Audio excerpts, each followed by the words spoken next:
10 जुलाई 2025।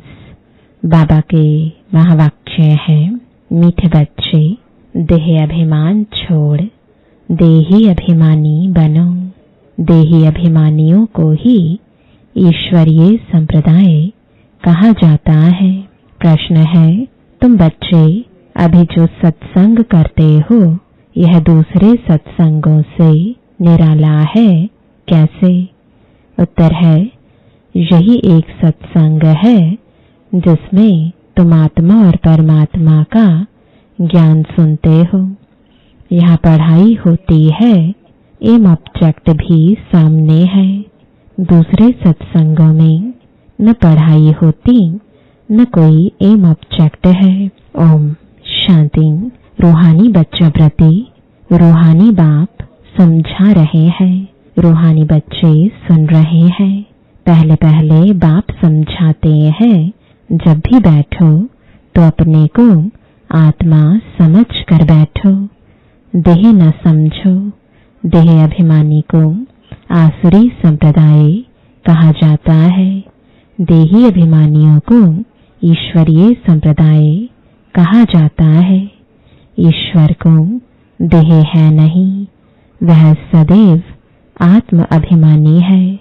वह है सुप्रीम आत्मा, सभी आत्माओं का बाप, परम आत्मा अर्थात ऊंचे ते ऊंचा। मनुष्य जब ऊंचे ते ऊंचा भगवान कहते हैं तो बुद्धि में आता है वह निराकार लिंग रूप है। निराकार लिंग की पूजा भी होती है। वह है परमात्मा, यानी सभी आत्माओं से ऊंच है। वह भी आत्मा, परंतु ऊंच आत्मा। वह जन्म मरण में नहीं आते हैं, बाकी सब पुनर्जन्म लेते हैं और सभी हैं रचना। रचता तो एक ही बाप है, ब्रह्मा विष्णु शंकर भी रचना है। मनुष्य सृष्टि भी सारी है रचना। रचता को बाप कहा जाता है, पुरुष को भी रचता कहा जाता है। स्त्री को एडॉप्ट करते हैं, फिर उनसे क्रिएट करते हैं, पालना करते हैं, बस विनाश नहीं करते हैं। और जो धर्म स्थापक होते हैं वह भी क्रिएट करते हैं, फिर उनकी पालना करते हैं। विनाश कोई भी नहीं करते। बेहद का बाप, जिसको परम आत्मा कहा जाता है, जैसे आत्मा का रूप बिंदी है, वैसे ही परम पिता परमात्मा का भी रूप बिंदी है। बाकी इतना बड़ा लिंग जो बनाते हैं वह सब भक्ति मार्ग में पूजा के कारण। बिंदी की पूजा कैसे हो सकती? भारत में रुद्र यज्ञ रचते हैं तो मिट्टी का शिवलिंग और सालिग्राम बनाकर फिर उनकी पूजा करते हैं। उनको रुद्र यज्ञ कहा जाता है। वास्तव में असली नाम है राजस्व अश्वमेध अविनाशी रुद्र गीता ज्ञान यज्ञ, जो शास्त्रों में भी लिखा हुआ है। अब बाप बच्चों को कहते हैं, अपने को आत्मा समझो और जो भी सत्संग है उसमें आत्मा या परमात्मा का ज्ञान न कोई में है न दे सकते हैं। वहां तो कोई एम ऑब्जेक्ट होती नहीं। तुम बच्चे तो अभी पढ़ाई पढ़ रहे हो। तुम जानते हो आत्मा शरीर में प्रवेश करती है। आत्मा अविनाशी है, शरीर विनाशी है। शरीर द्वारा पाठ बजाती है। आत्मा तो अशरीरी है ना। कहते भी हैं नंगे आए हैं, नंगे जाना है। शरीर धारण किया, फिर शरीर छोड़कर नंगे जाना है। यह बाप तुम बच्चों को ही बैठ समझाते हैं। यह भी बच्चे जानते हैं, भारत में सतयुग था तो देवी देवताओं का राज्य था। एक ही धर्म था, यह भी भारतवासी नहीं जानते हैं। बाप को जिसने नहीं जाना उसने कुछ नहीं जाना। प्राचीन ऋषि मुनि भी कहते थे हम रचता और रचना को नहीं जानते हैं। रचयिता है बेहद का बाप, वही रचना के आदि मध्य अंत को जानते हैं। आदि कहा जाता है शुरू को, मध्य बीच को। आदि है सतयुग जिसको दिन कहा जाता है, फिर मध्य से अंत तक है रात। दिन है सतयुग त्रेता, स्वर्ग है वंडर ऑफ वर्ल्ड। भारत ही स्वर्ग था जिसमें लक्ष्मी नारायण राज्य करते थे। यह भारतवासी नहीं जानते हैं। बाप अभी स्वर्ग की स्थापना कर रहे हैं। बाप कहते हैं तुम अपने को आत्मा समझो, हम फर्स्ट क्लास आत्मा हैं। इस समय मनुष्य मात्र सब देह अभिमानी है। बाप आत्म अभिमानी बनाते हैं। आत्मा क्या चीज है यह भी बाप बतलाते हैं। मनुष्य कुछ भी नहीं जानते, भल कहते भी हैं भ्रुकुटी के बीच चमकता है अजब सितारा, परंतु वह क्या है, कैसे उसमें पाट भरा हुआ है, वह कुछ भी नहीं जानते। अभी तुमको बाप ने समझाया है। तुम भारतवासियों को 84 जन्मों का पाठ बजाना होता है। भारत ही उच्च खंड है। जो भी मनुष्य मात्र है उनका यह तीर्थ है। सर्व की सद्गति करने बाप यहाँ आते हैं। रावण राज्य से लिबरेट कर गाइड बन ले जाते हैं। मनुष्य तो ऐसे ही कह देते, अर्थ कुछ भी नहीं जानते। भारत में पहले देवी देवता थे, उन्हों को ही फिर पुनर्जन्म लेना पड़ता है। भारतवासी ही सुदेवता फिर क्षत्रिय वैश्य शूद्र बनते हैं, पुनर्जन्म लेते हैं ना। इस नॉलेज को पूरी रीति समझने में 7 रोज लगते हैं। पतित बुद्धि को पावन बनाना है। यह लक्ष्मी नारायण पावन दुनिया में राज्य करते थे ना, उन्हों का ही राज्य भारत में था तो और कोई धर्म नहीं था, एक ही राज्य था। भारत कितना सॉल्वेंट था।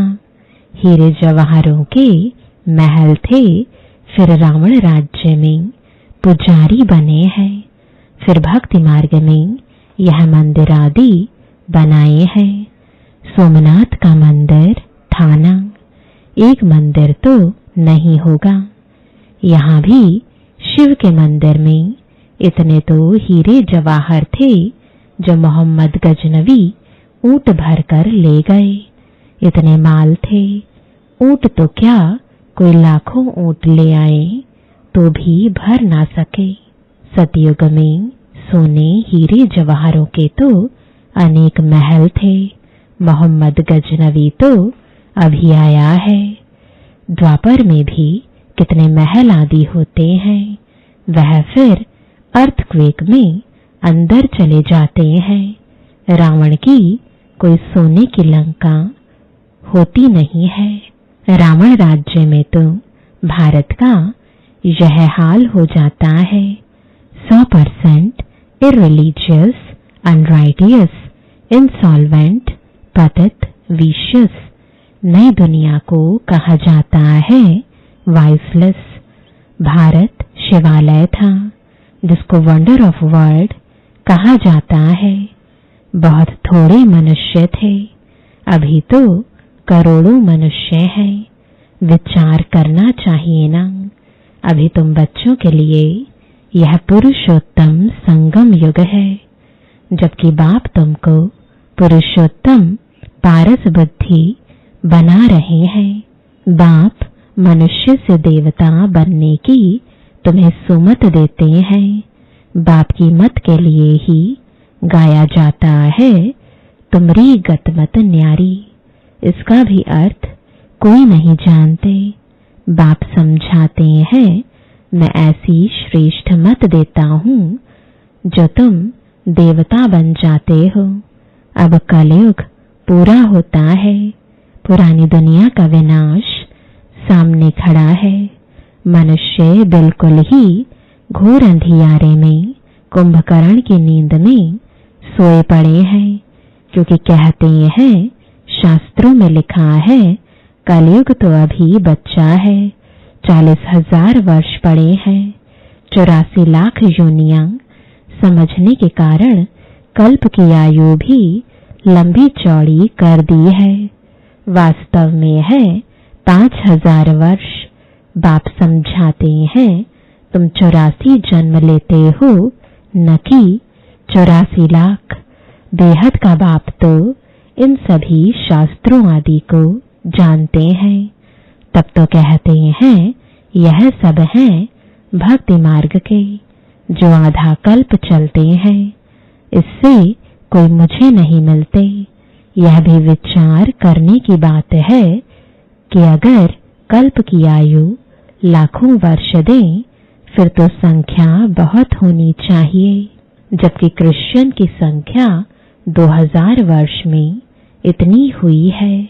भारत का असुल धर्म देवी देवता धर्म है, वह चला आना चाहिए, परंतु आदि सनातन देवी देवता धर्म को भूल जाने कारण कह देते हमारा हिंदू धर्म है। हिंदू धर्म तो होता ही नहीं। भारत कितना ऊंच था। आदि सनातन देवी देवता धर्म था तो विष्णुपुरी थी, अब है रावणपुरी। वही देवी देवताएं 84 जन्म के बाद क्या बन गए हैं। देवताओं को वाइसलेस समझ, अपने को विशियस समझ उन्हों की पूजा करते हैं। सतयुग में भारत वाइसलेस था, नई दुनिया थी, जिसको नया भारत कहते हैं। यह है पुराना भारत। नया भारत क्या था, पुराना भारत क्या है। नई दुनिया में भारत ही नया था, अब पुरानी दुनिया में भारत भी पुराना है। क्या गति हो गई है। भारत ही स्वर्ग था, अभी नर्क है। भारत मोस्ट सॉल्वेंट था, भारत ही मोस्ट इनसॉल्वेंट है। सबसे भीख मांग रहे हैं, प्रजा से भी भीख मांगते हैं। यह तो समझ की बात है ना। आज के देह अभिमानी मनुष्यों को थोड़ा पैसा मिला तो समझते हैं हम तो स्वर्ग में बैठे हैं। सुख धाम स्वर्ग को बिल्कुल जानते नहीं, क्योंकि पत्थर बुद्धि है। अब उन्हें पारस बुद्धि बनाने के लिए 7 रोज की भट्ठी में बिठाओ, क्योंकि पतित है ना। पतित को यहाँ तो बिठा नहीं सकते, यहाँ पावन ही रह सकते हैं। पतित को अलाउ नहीं कर सकते। तुम अभी पुरुषोत्तम संगम युग पर बैठे हो। जानते हो बाबा हमको ऐसा पुरुषोत्तम बनाते हैं। यह सच्ची सत्यनारायण की कथा है। सत्य बाप तुमको नर से नारायण बनने का राजयोग सिखला रहे हैं। ज्ञान सिर्फ एक बाप के पास है, जिसको ज्ञान का सागर कहा जाता है। शांति का सागर, पवित्रता का सागर, यह उस एक की ही महिमा है। दूसरे कोई की महिमा हो नहीं सकती। देवताओं की महिमा अलग है, परमपिता परमात्मा शिव की महिमा अलग है। वह है बाप। श्री कृष्ण है देवता, सूर्यवंशी, सो चंद्रवंशी, सो वैश्यवंशी। मनुष्य हम सो का अर्थ भी समझते नहीं। हम आत्मा सो परमात्मा कह देते हैं। कितना रॉन्ग है। अभी तुम समझते हो कि भारत की चढ़ती कला और उतरती कला कैसे होती है? यह है ज्ञान, वह सब है भक्ति। सतयुग में सब पावन थे। राजा रानी का राज्य चलता था। वहां वजीर भी नहीं होता है, क्योंकि राजा रानी खुद ही मालिक है। बाप से वर्षा लिया हुआ है, उनमें अक्ल है। लक्ष्मी नारायण को कोई के राय लेने की दरकार नहीं है। वहां वजीर होते नहीं। भारत जैसा पवित्र देश कोई था नहीं। महान पवित्र देश था, नाम ही था स्वर्ग। अभी है नर्क, नर्क से फिर स्वर्ग बाप ही बनाएगा। अच्छा, मीठे मीठे सिकिलदे बच्चों प्रति माता पिता बाप दादा का याद प्यार और गुड मॉर्निंग। रूहानी बाप की रूहानी बच्चों को नमस्ते। रूहानी बच्चों की रूहानी बाप दादा को गुड मॉर्निंग और नमस्ते। धारणा के लिए मुख्य सार है। पहला, एक बाप की सुमत पर चलकर मनुष्य से देवता बनना है। इस सुहावने संगम युग पर स्वयं को पुरुषोत्तम पारस बुद्धि बनाना है। दूसरा, 7 रोज की भट्ठी में बैठ पतित बुद्धि को पावन बुद्धि बनाना है। सत्य बाप से सत्यनारायण की सच्ची कथा सुन नर से नारायण बनना है। वरदान है, हर खजाने को बाप के डायरेक्शन प्रमाण कार्य में लगाने वाले ऑनेस्ट व ईमानदार भव।